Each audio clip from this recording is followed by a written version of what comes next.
Hi, this is Scott Kay, and I'm from Voyager, and you're listening to Sonic Perspectives.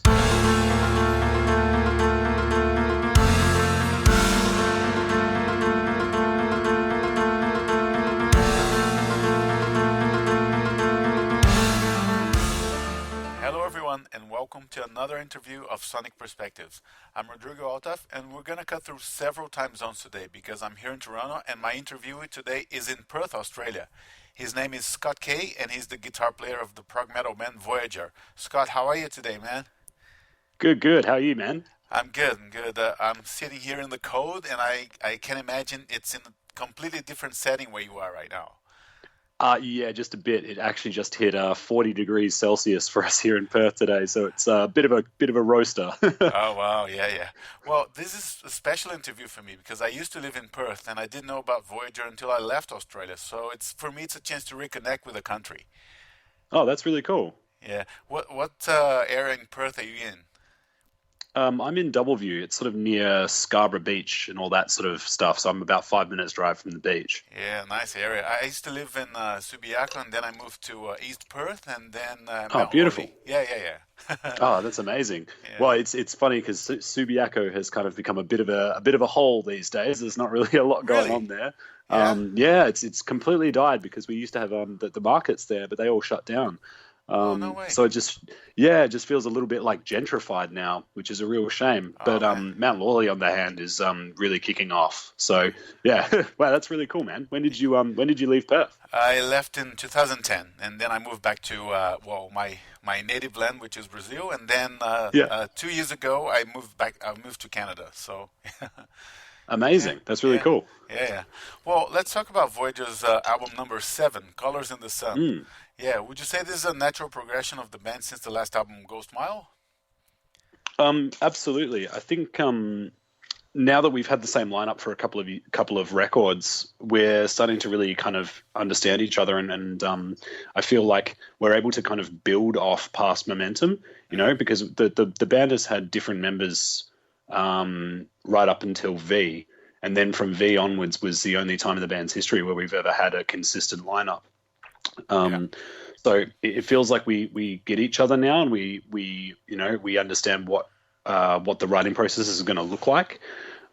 So this record was a bit different in terms of the amount of time we had, because we had Season of Mist sort of tell us that they wanted a record done by around March of Hmm. this year, and that gave us about 12 months to write something. So our approach had to be a lot more, I guess, big picture. Like we had to kind of, rather than look at the finer details in every song, we kind of had to focus on the big picture of just trying to get the whole record written and done in time. And Hmm. then if we had any spare time, we would get into the nitty gritties and everything like that. So yeah, it was a very different process for us this time around. Right, and I must admit, I hadn't heard the band until this release. Would you say this album's a good gateway drug into Void discography? Oh man, that's a hard one because I feel like every record is quite different. Um, this one is much more 80s inspired than our previous work, but everything sort of has a bit of that kind Hmm. of thrown over the top. So I feel like if what you're enjoying on this album is more of the 80s elements, and Absolutely, yeah, yeah. then you'll probably like most of what we do. Hmm. But it's a difficult one because I think if you want something a little darker, then perhaps our previous record, Ghost Mile, is more up your alley. But this one's much more bright and colorful and more positive overall. Okay, yeah, I So noticed that. Yeah, there's the yeah, heaviness, but also like a joy of playing and, looking at the positive side a little bit, right? yeah, definitely. I mean, it's Hmm. it's kind of an interesting one because I think Danny has always taken a fairly like melancholic or cynical or introverted, introspective approach to lyrics. That's still present here, but the overall message is that the world has never been better than it is now, amidst all of the stuff that we complain about. There are so many things on so many levels that are better than they've ever been. So it's sort of a bit of a cynical take on the fact that people can be so negative about something that's overall actually better than it's ever been. So yeah, I guess there's still that little bit of uh, cynicism, I guess, thrown into the mix as well. That's very cool, very cool. And well, we just mentioned the '80s influence and a lot of new wave influence as well on the keyboard parts of Runaway and Bright Star, for example. Who brought that Yeah, influence to the definitely. band? I think it's primarily Danny, but we all kind of enjoy that sound. Yeah. I mean, myself, I was actually brought up on, like Pink Floyd and choral music and a whole bunch of weird stuff, and I kind of came to the '80s sort of sound much later on in my life. But I just Okay. really loved, in particular, the synth sounds. So I think we've all kind of found a love for that style through different avenues. And I guess that's kind of what makes Voyager kind of unique, because we have a very bizarre mix of influences. But I'd say it's primarily Danny that kind of brings that sound. And of course, he gets likened to, Simon Le Bon and like all of these 80s vocalists as well. So Mode and he's, yeah. yeah, exactly. Yeah. So he sort of embodies this 80s feel in Yeah. both his singing and his keyboard playing. So Yeah. Well, and an obvious high point for me in the album is the single Entropy, which has Einar Solberg of Leprous on vocals. How did that yeah. collaboration come to be? Well, we've actually done a couple of tours with Leprous, and we've really got along with them. They're like our long lost brothers from another from another country. We Uh-huh. kind of just really hit it off, both in terms of personality and in terms of the music as well. So yeah, we had kind of done a couple of runs together, both in Europe and Australia, and we had this track, and we thought, Einar would do an amazing job doing some guest vocals on it, and so we sent him the track with some guide vocals, and he just didn't even listen to the demo. he just went into the studio and just wrote his own ideas from scratch. So we were all kind of very surprised by what we got back, but we all really enjoyed it, and we think it's a wicked kind of contrast to Danny's voice. It is, yeah. And out of curiosity, how are you guys planning to duplicate his vocals live? That's going to be an interesting one, man. We're still nutting that one out. Okay. We gave the song a bit of a jam last weekend, and it's either going to be Alex will make an attempt to execute the vocals whilst playing some really complicated bass, or we're going to put it in the backing track. Or if we happen to tour with Leprous at some point, then perhaps we can actually get him on the stage. Oh yeah, that'd be really cool. Yeah. Yeah, Uh-huh. that'd be obviously the best option. Yeah. But yeah, I think we're still trying to work that one out at this stage. We've had a few guest vocals on some previous albums, and we've put them in the backing track. And while it's a bit odd, I think the audience kind of understands that it's the nature of it, that we got a guest vocalist in, and it would be a shame not to be able to ever play the songs that they appear on live, just for the sake of the fact that they're not there. Yeah. So it never comes across as weird, at least not from the stage. Right. Okay. And on this release, you continue with the tradition of showing the Australian landscape in the videos. Tell us, where were the videos for Bright Star, Colors, and Water of the Bridge recorded? Bright Star was recorded out in Northam, which is about 2.5 hours inland from Perth City. Yeah. And it was basically recorded on a large field that's next to like a solar farm. Mm-hmm. So there's also shots interspersed from different bits of footage of the observatories and stuff around Australia as well. So there's some source material that's been put into it too. But the band actually played, in this big open field near Northam, and it was I think it was 42 degrees that day. Oh wow. So yeah, it was absolutely brutal out there. We had like a little tent that we could sit under, but when we were doing the takes, it was just sun just beaming down on us. So we had to put on multiple layers of sunscreen and drink a ton of water, and it was grueling. But I think that the video clip came out so well that it was all worth it. Yeah. The other two were shot in Perth City. Actually, there's the guitar walkthrough that we did. Yeah. That was shot at various random places in Perth City, and Colors was shot both out in Northam and also in like one of those big parking buildings in Northbridge. Okay. So I mean, we kind of wanted to not only represent Australia but represent Perth as well, because we feel like it's just such a beautiful place in the world, and it tends to go unnoticed. And really, it's like one of the most unique places I've ever been. You know, like I've seen a lot of cities, and there's something about Perth that's really quite special and really quite unique.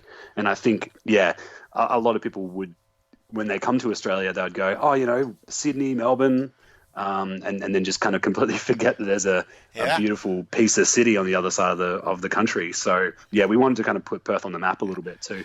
Not just Perth. I mean, the whole Western Australia, man, is largely unexplored and not mentioned when when you talk about Australia, right? So, man, I miss Western Australia very much, but you know, family reasons and whatnot, so I'm not there. Yeah, But it's maybe a one day. shame because it's so beautiful. And I mean, the crazy thing is that there's so much of just the state that I've not seen. You know, like I've been up to like Exmouth and a few other places up north, like Broome, but you know, there's like the Kimberleys and stuff, which apparently is just incredible to explore. So there's so much in our backyard that we've not really checked out yet. Tell us about the album cover. I think it captures well the atmosphere of the album, but tell us about the visual identity that you tried to convey with the album cover.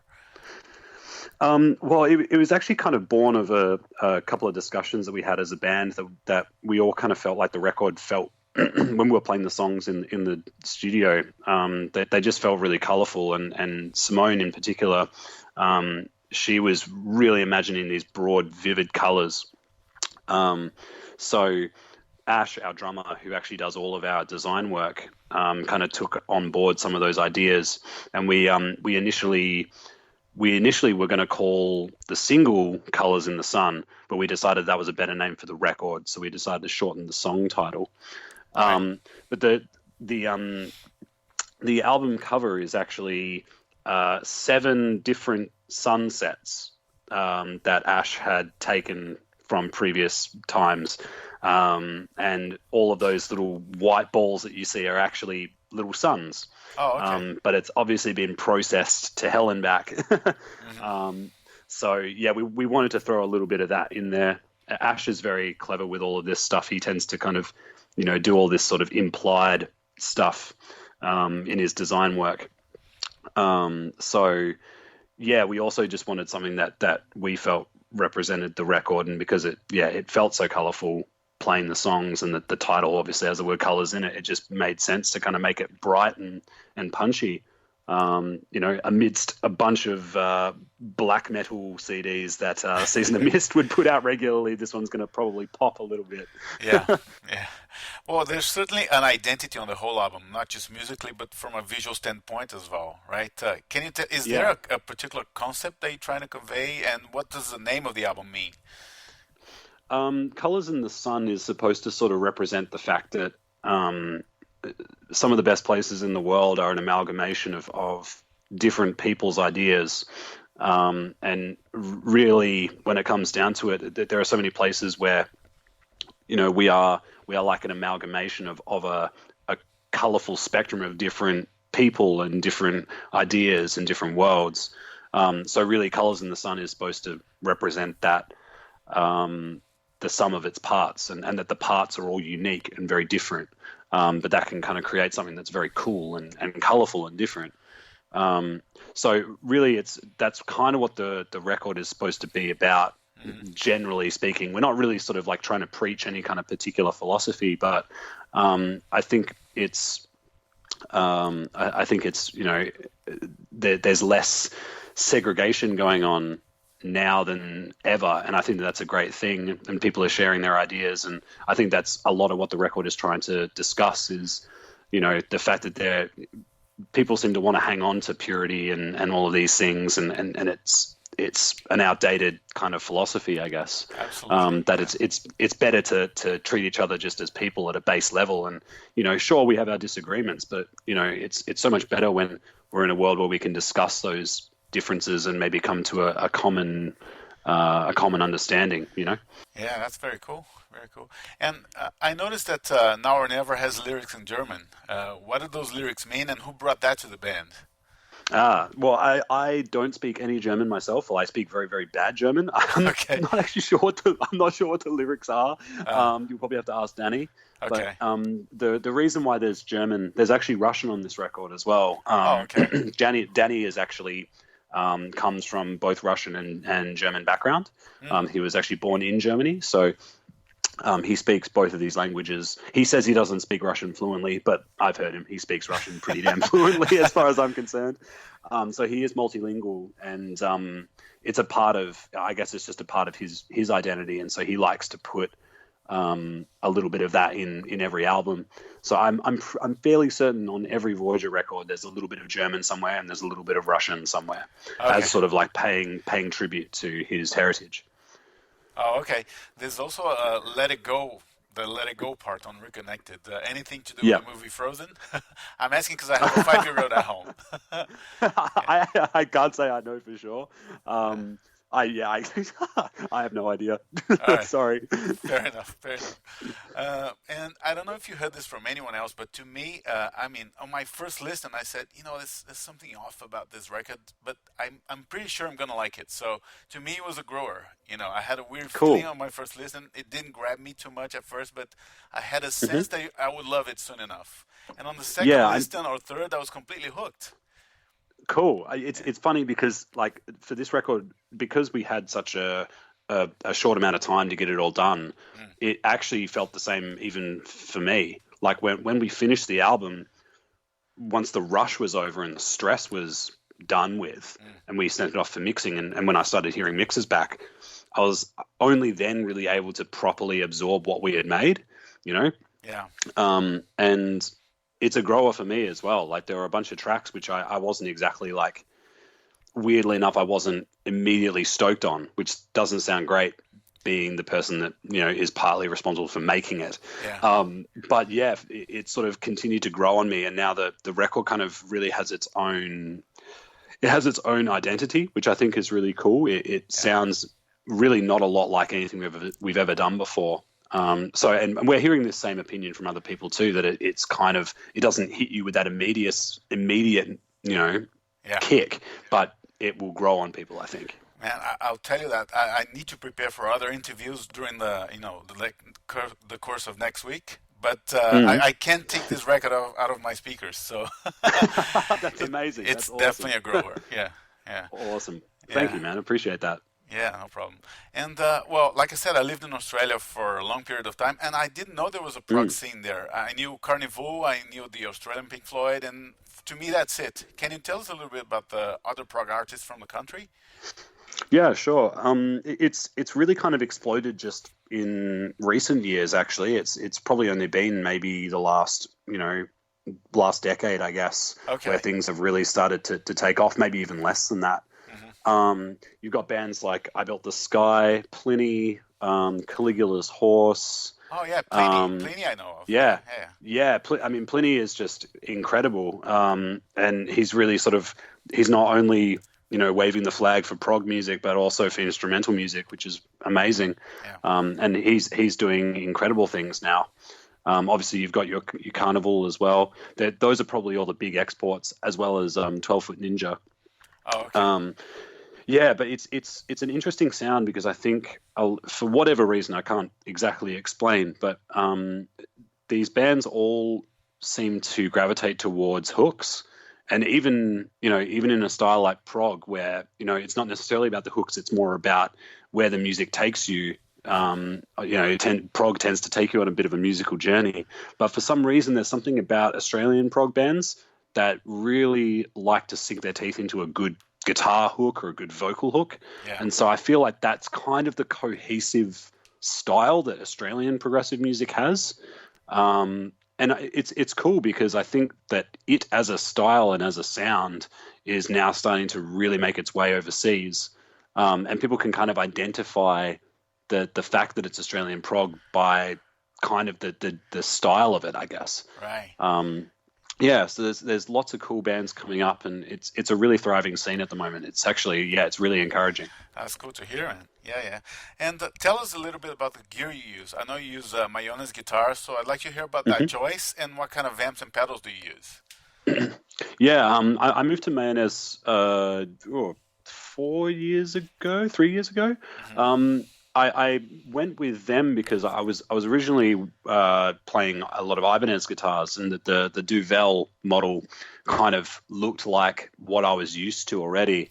And having heard Alex's basses and played them as well, the instruments were just so beautifully built that I just decided to order a Duvel, like without having tried one of them before. I tried the Regius guitars when I was hanging out with John Brown from Monuments for a bit, and they felt incredible. So I just basically dived in and just ordered one.